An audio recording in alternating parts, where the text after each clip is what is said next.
আসসালামু আলাইকুম। একটা গুরুত্বপূর্ণ কথা বলবো। আপনাদের যদি খারাপ লাগে তাহলে ক্ষমা করে দিবেন, কিন্তু সবাইকে সবটা শোনার অনুরোধ রইল।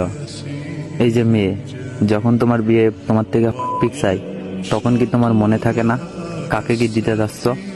এই যে মেয়ে, যখন তোমার বিয়ে তোমার জামার ভিতরে হাত দেয়, তখন কি তোমার মনে থাকে না কার সম্পদ কার জন্য উন্মুক্ত করে দিলে? এই যে মেয়ে, যখন তোমার বিএফের সাথে ঘন্টার পর ঘন্টা সময় কাটাও, তখন কি মনে থাকে না তুমি কার সম্মান নিয়ে মাঠে নামলে নিজেকে খোলা রেখে? এই যে মেয়ে, বিএফের সাথে তার ভাইয়ের ফ্ল্যাটে গিয়ে এক করে শুয়ে থাকো, তখন কি মনে থাকে না কার সম্পদ কাকে বিলিয়ে দিচ্ছ?